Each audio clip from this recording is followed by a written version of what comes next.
Hello everybody, I am the Linkzilla, and welcome to the final episode of Doom64. At least the last story episode. I mean, you guys, really want me to continue with Doom64. There are at least 5 other secret levels that I could do. When we last left off, we fought one hell of a fight, and we basically ended here in the final level, known as the Absolution.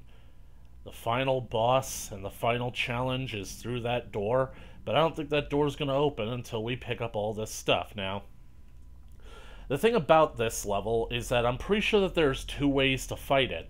I'm pretty sure that you have to, fight a horde after horde of endless demons for, several minutes, until basically, the final pillar in the center falls down, revealing the final boss.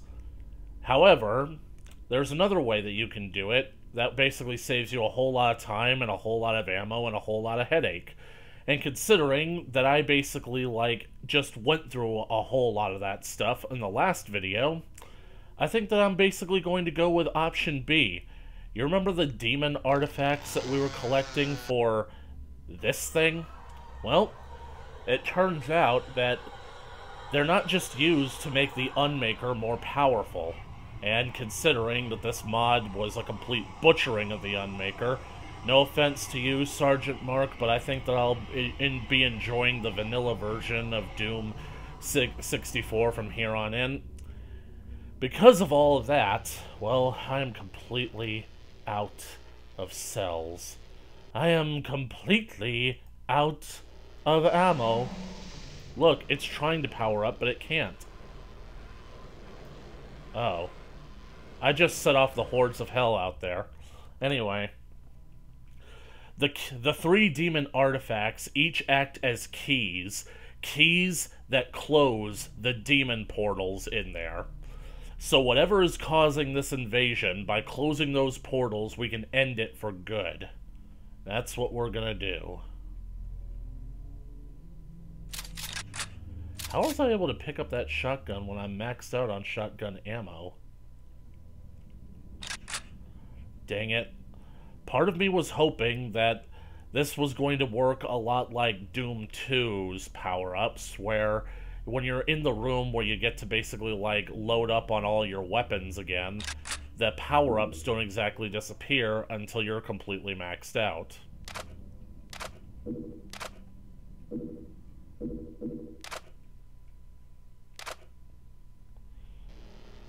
Awesome. I've got 420. 420, blaze it. 460. And 500. That's a start. I don't think that I can give any to the plasma gun. Have to basically save them all for the BFG. Chain gun back up. Super shotgun check. Okay. Megasphere. They know who their daddy is. Let's do this.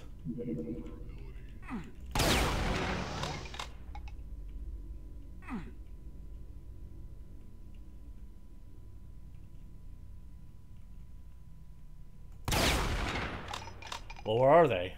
Let them show themselves. Oh, this is not good. Because I don't see the altars for where this stuff can be closed. Oh, Sergeant Mark, you sadistic bastard. Okay, the only way I'm surviving this is I have to start a demon war.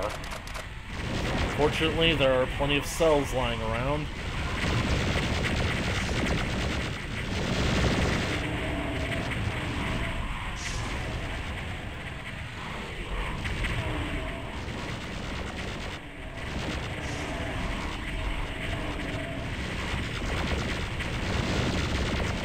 Look at this. Look at this insanity.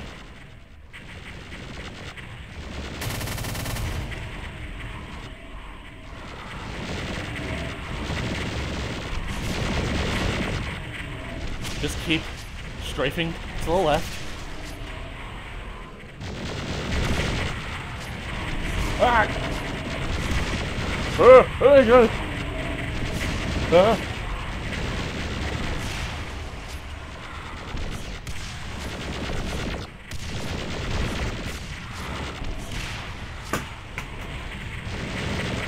I just pushed my other mouse off the desk. It was in the way.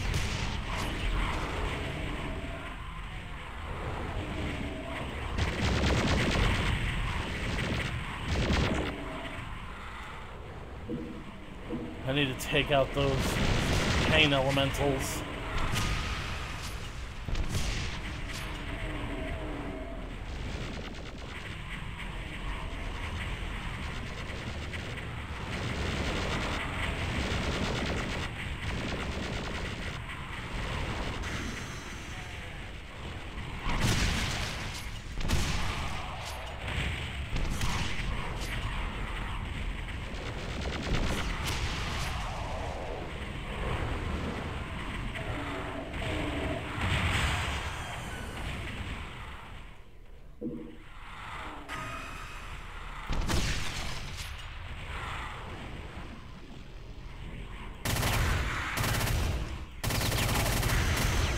Ah!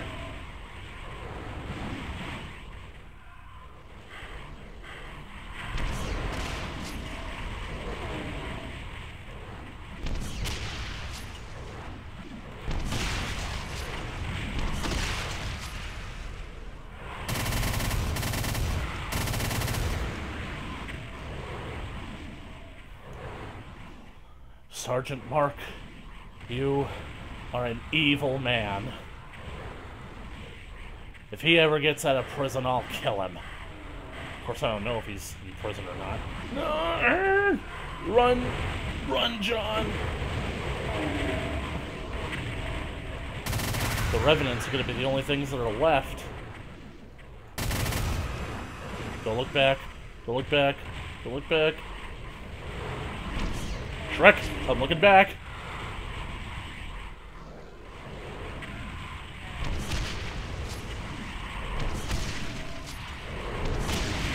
This is intense!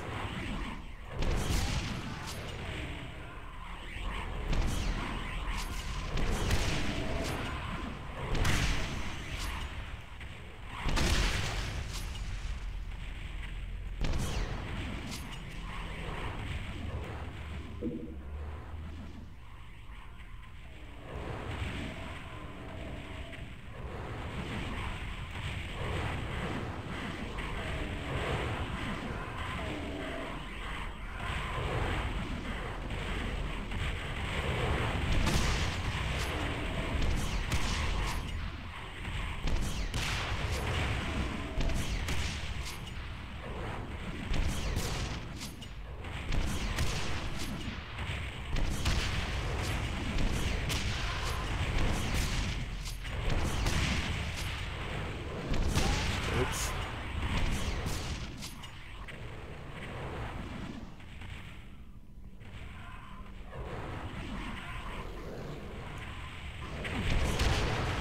Seriously, are those the same rockets that are following me?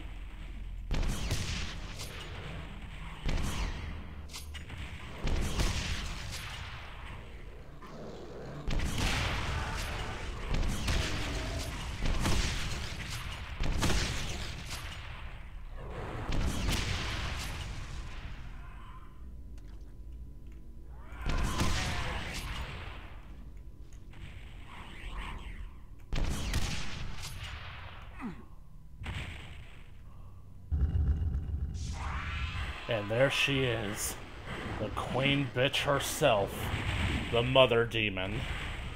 Time to see what this thing is actually made of.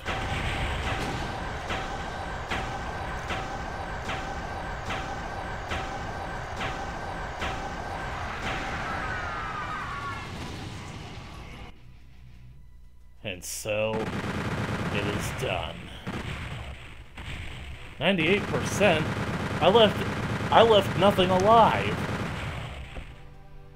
That took me 18 minutes of circle strafing. Holy shit.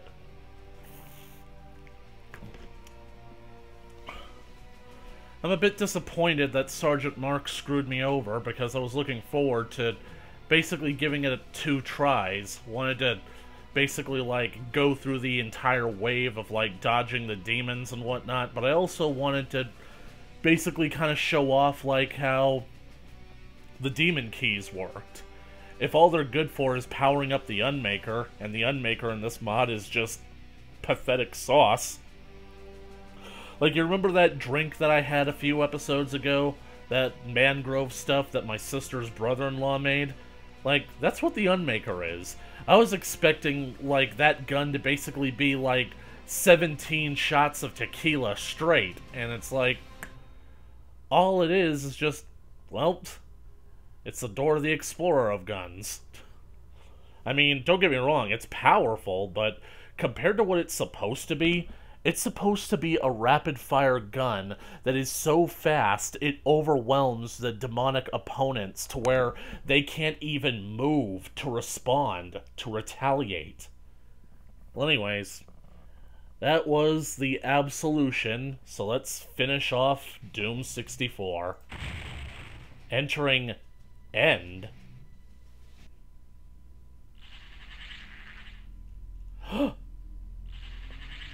Say,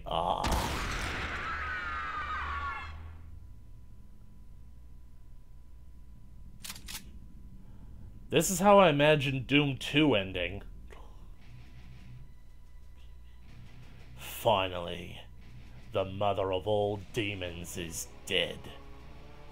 By the first time the demons know what fear is, you become a legend in hell, known only as the Doom Slayer. You receive a message from the radio. Whatever you did, it fucking worked!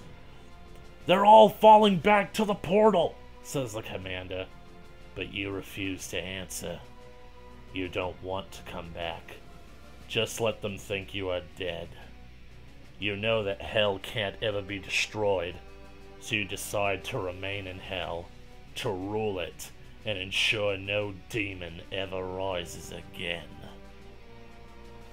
Yeah, that story is a bit different than how it actually ended in Doom64, but that'll give me all the more reason to do my own playthrough of the vanilla version of Doom, which I will be getting once I pre-order Doom Eternal, so I'm looking forward to that. Anyways, this was a tough game. Basically, the way that the story ends in the original Doom 64... Crap. My mouse. Gotcha. Oh, it does a credit scroll just like Doom 2. We've got the zombie men. The shotgun guy, which is basically the exact same model. Heavy weapons dude. Imp. I like how in this version the imps look like they don't have mouths, just like slits, like covering, kind of like that scene from The Matrix where Mr. Smith interrogates Neo and removes his mouth, and basically like when Neo realizes that it's happening, he tries to open his mouth and the skin is beginning to seal itself. Pinky. Lost Soul. He looks like he's laughing. He's having a good time. Oh, not anymore. Cacodemon. It's weird because, like, these versions of the demons are clearly mutated from, like, the ones that we know. And Doom 2016 established that cacodemons actually do have vestigial arms. Maybe these versions of the demons, because they mutated, they basically kind of, like, regained control of their arms and became more dangerous. And judging by the chains, it seems like, well, maybe they were doing chain training. Like, they were chained to the wall and had to basically break themselves free when their arms were strong enough. Hell Knight. I saw far too many of you guys far too often. Baron of Hell. Arachnotron. The Pain Elemental. You see? 2 mouths. And the Revenant. Hey, you see? That's funny. Like, basically the frames of animation from the original Doom 2. But wow, he is tall boy. Mancubus. See? Hey, Archvile wasn't a part of this. And that's just the... Okay, so there's a few bugs. Squealing like a pig. And of course, my old nemesis. I guess fighting 2 of them is gravy, I suppose. Although, I'm pretty sure that cat and mouse level 25, I think that it might actually have 3 cyber demons. Oh well, I am in no mood. I like that animation. Our hero. Anyway, as I was basically gonna do before the cast scroll started playing,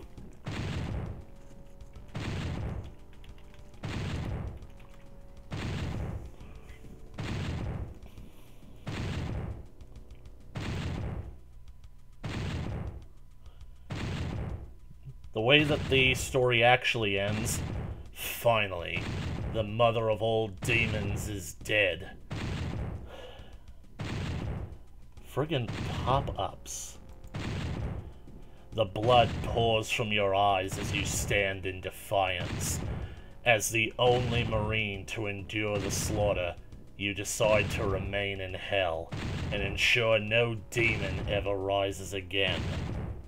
You make the ultimate sacrifice to protect your planet, your dimension, and those you love, so that hell will never be able to threaten them again. And finally, Earth can exist in peace, so long as the UAC does not go poking around in hell again. You resign yourself to existence in eternal torment. Surprisingly, existence in hell is fairly easy, as you find yourself not running out of stamina and no longer require food or water to survive. Unfortunately, you recognize the fact that your ammunition is clearly finite, and eventually you'll be forced to rely on your brute strength in order to defend yourself from the hordes of Doom. You resign yourself that for as long as you basically are alive, you will try to stop them, but unfortunately, you don't imagine that that will be for much longer when your ammunition runs dry. This fate you have resigned yourself to was something that I could not allow, and thus, that is how I decided that it was finally time for us to meet.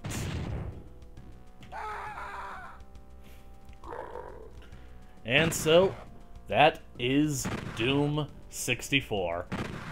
I gotta say that, as far as the game goes, I really enjoyed it. It basically is old school Doom, but it feels fresh, the same way, and it excites me in the same way that playing the Plutonia experiment does, because I think that I ultimately just got used to the original Doom game and the original Hell on Earth to where nothing can surprise me anymore, so I kind of got bored with them after a while. But playing new games that I haven't played in my lifetime at all,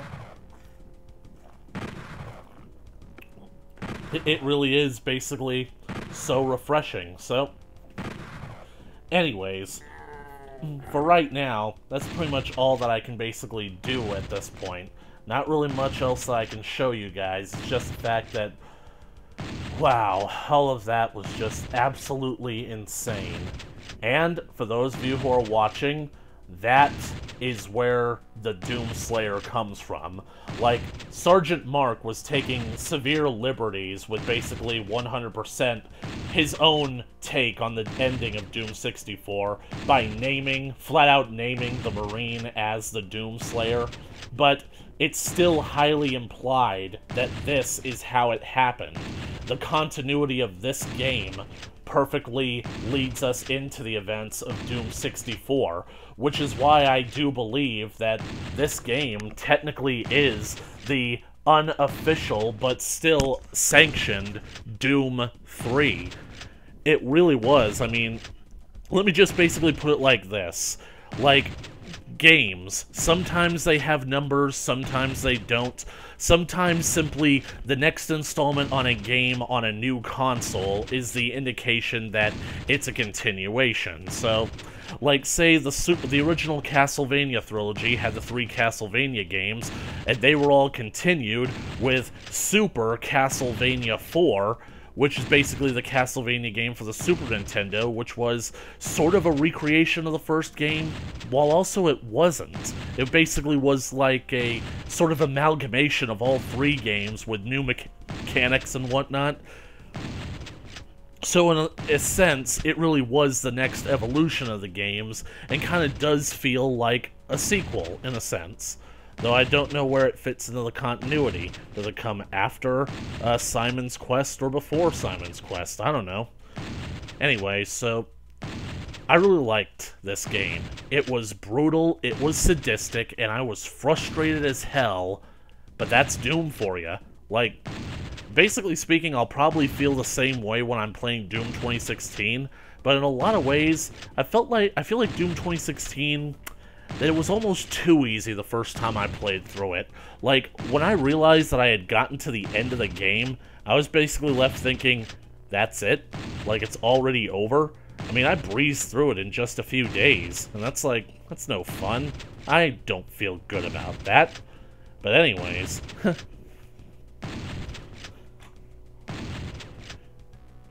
And this is basically one of the reasons why I knew I had to play Doom64 in some way, shape, or form in the countdown to eternity, because, literally speaking, not only is it a great and highly underrated Doom game in the Doom franchise, I feel it was the prime inspiration for Doom going forward.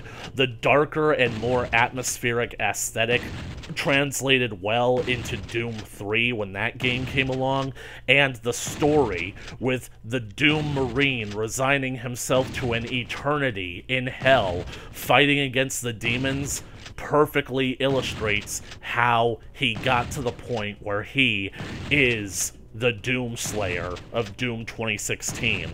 And even the Doomslayer Chronicles that you find in that game imply that the Doomslayer, whoever he is, the demons fear him because he can travel across space and time. So, that also explains how he is also hundreds of years old. They found him in the sarcophagus that I'm pretty sure was like 500 years old at the point that they found it, and yet he himself is a human being from Earth that is still alive. So, and he's been alive all this time. He is Doom Guy, and as far as I'm concerned, the character that I've been using to narrate this entire story, he was watching him.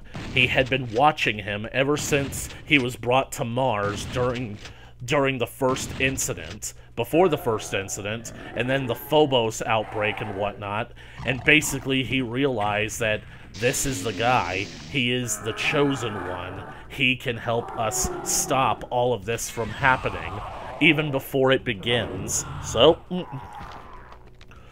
that is the character who eventually finds John the Guy Walker in hell, and takes him all the way back to before this began, where hell began their first assault on Argent Denor and the Sentinels. And that is how the Doom Guy became the Doom Slayer, and a legend was born. Anyways, that's just basically my take on all this, and that's what you guys have to look forward to by listening to the Doom audio drama, which will be coming sometime in the future. I honestly don't know what my future currently looks like, but right now it's a bit too hectic for me to basically use whatever free time that I have dedicated to working on it. So, anyways, thank you guys so much for watching. If you like this video, please leave a comment on the comment section below. Show a like and share with your friends. You want to keep up to date with more Doom as part of the Countdown to Eternity coming your way in the future, then be sure to smash that subscribe button like you're blasting the head off of the mother demon with your shotgun, and ring the bell for notifications. When the Countdown to Eternity continues, we will be headed back to Mars, back to Phobos, for the resurrection of evil. In the meantime, I will catch you guys in the next video. Later!